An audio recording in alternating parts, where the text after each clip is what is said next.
Bienvenue dans cette nouvelle édition du QG News. Au sommaire, fin de la période de transition politique au Burkina Faso. Pour l'exécutif, le bilan se veut satisfaisant.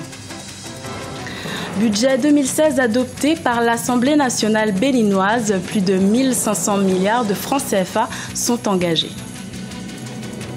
Lancement de la Banque maghrébine d'investissement et de commerce extérieur. 5 pays de l'Union du Maghreb arabe en sont à l'origine. Le gouvernement de transition burkinabé s'est réuni en Conseil des ministres ce mercredi 23 décembre. Après plus d'un an de transition, le Conseil a fait le point sur les réalisations faites au cours de cette période et il en ressort un bilan satisfaisant selon l'exécutif dirigé par le président de transition Michel Kafondo. Plus de détails avec Wendiam Valentin Compaoré. Le gouvernement de transition est en fin de mission. Formé en novembre 2014, le Conseil des ministres de la transition a été perturbé à 3 reprises par le régime de sécurité présidentielle. À quelques jours de l'investiture du nouveau président élu, il tient son dernier Conseil des ministres. Et pour cet exécutif, le bilan est satisfaisant.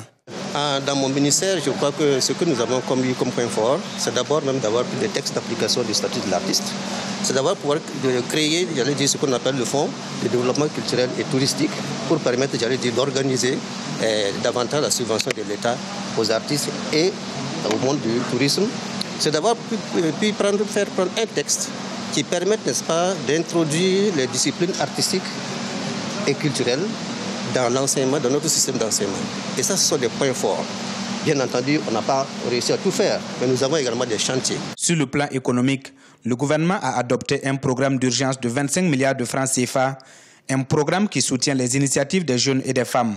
Aussi, la justice a-t-elle été fortement attendue durant cette transition? Pendant les états généraux de la justice, où nous avons ouvert le monde judiciaire à l'ensemble de la société, qui ont critiqué toutes les forces vives représentées aux États généraux, ont critiqué la justice, ont exprimé toute leur frustration et les magistrats aussi ont entendu, écouté et nous avons ensemble, avec les forces vives représentées, fait le bilan et tracé des sillons à travers l'adoption du Pacte national du renouveau de la justice. En une année, ce gouvernement de la transition a à son actif plus d'une centaine de projets de loi transmis au Conseil national de transition pour adoption, dont le très controversé code électoral voté le 7 avril 2015 est jugé exclusif par d'anciens dignitaires du régime déchu de Blaise Compaoré. Notons que Roch-Marc Christian Kaboré, élu le 29 novembre 2015, sera investi ce 29 décembre 2015. En Centrafrique, ce lundi 21 décembre, Noureddine Adam, l'ex-numéro 2 de la Séléka, est revenu sur ses propos en disant qu'il ne perturberait pas les élections présidentielles et législatives. Il a également exprimé ses regrets face aux récents affrontements dans le pays. Birama Saonera. C'est depuis N'Djamena, la capitale tchadienne, que le chef rebelle centrafricain Noureddine Adam s'est engagé à apporter sa contribution à la tenue des élections générales du 27 décembre 2015. Le leader du Front pour la Renaissance et l'ancien numéro 2 de l'ex-Séléka a aussi exprimé ses regrets pour la partition du pays. Nous exprimons nos regrets pour les récents affrontements et les actes qui nous ont fait prêcher une partition pure et simple. Au contraire, nous nous sommes battus toute notre vie pour une République centrafricaine unie, indivisible, réellement inclusive et qui accepte et protège tous ses enfants, qu'ils soient chrétiens, musulmans, animistes ou adeptes de toute forme de croyance. Le chef rebelle Noureddine Adam avait rejeté le processus électoral en cours visant à mettre fin aux violences en Centrafrique. Aujourd'hui, sa déclaration suscite des interrogations au sein de la population. Certains observateurs restent perplexes par rapport aux regrets annoncés depuis la capitale tchadienne. Ce pardon, c'est en principe, il devait le faire ici, à la population centrafricaine, qu'il a mis à rude épreuve à travers les affrontements, les conflits, les tueries, les dégâts que lui-même a occasionnés. Il est sur le coup de poursuite judiciaire. Qu'il vienne répondre d'abord de ses actes avant de demander pardon. La Centrafrique est le théâtre des violences depuis le renversement du président François Bozizé en mars 2013. Les électeurs se préparent pour les élections présidentielles et législatives du 27 décembre 2015, un scrutin couplé qui devrait mettre fin à la transition politique en Centrafrique. Jeunes, faites sans alcool et sois prudent, c'est la nouvelle opération lancée par le gouvernement ivoirien. Une action qui a débuté mercredi 23 décembre afin de sensibiliser les jeunes de 15 à 35 ans sur l'abus d'alcool. Une initiative prise à l'occasion des fêtes de fin d'année afin de prévenir les accidents de la route. Au Bénin, le budget exercice 2016 a été adopté ce mardi 22 décembre 2015. Un projet voté à 75 voix sur les 83 que compte l'Assemblée nationale. Seuls quelques députés s'y sont opposés, jugeant ce budget non conforme aux aspirations de la population béninoise. Le montant approuvé s'élève à plus de 1552 milliards de francs CFA. Reportage de Lefti Ounou, correspondant au Bénin, commenté par Birama Saonera. Les élus du peuple ont approuvé le projet portant loi de finances gestion 2016, soumis à l'appréciation de l'Assemblée nationale par le gouvernement béninois. C'est par 75 voix pour et 8 contre que les parlementaires ont accepté les propositions du gouvernement. Estimé à plus de 1552 milliards de francs CFA, soit 46% de moins que celui de l'année 2015, ce budget général est équilibré en ressources et en charges. Le budget que nous avons présenté est un budget dont les grands indicateurs sont contenus pour la plupart dans les grandes normes, aussi bien communautaires qu'au niveau national. Et il est clair qu'à partir de ce vote qui vient d'être accordé par le Parlement, le gouvernement vient de se voir doté d'un instrument important. Par cette adoption du budget général, le pays obtient à temps son panier financier de 2016.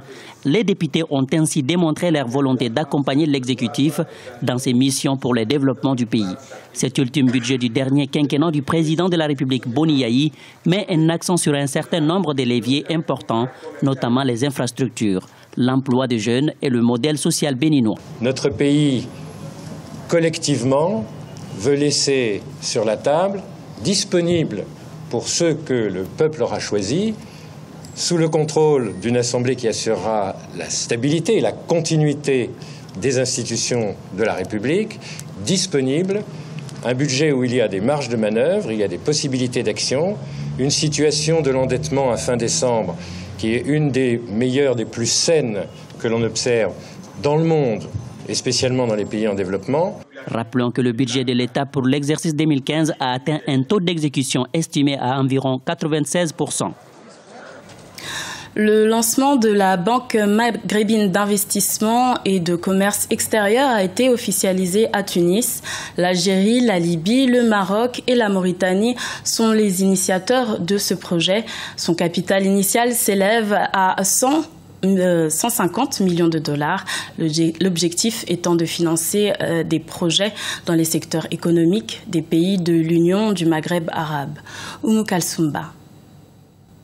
L'Algérie, la Libye, le Royaume du Maroc, la Mauritanie et la Tunisie ont lancé la Banque maghrébine d'investissement et de commerce extérieur ce 21 décembre à Tunis. La BMICE est dotée d'un capital de 150 millions de dollars, dont 37,5 millions de dollars libérés à part égale à la Constitution. L'institution financière a pour mission de financer des projets à vocation régionale dans les domaines des transports, de l'énergie, des télécommunications. Donc il y a la construction des projets longs, les projets lourds, les projets en infrastructure, les projets créateurs de richesses nationales et dans la région. Et puis il y a aussi le financement du commerce entre les pays maghrébins et le financement du commerce entre les pays maghrébins et les pays subsahariens. La BMICE, instaurée par ces 5 pays membres de l'Union du Maghreb arabe, a pour perspective de favoriser les échanges commerciaux entre les États membres.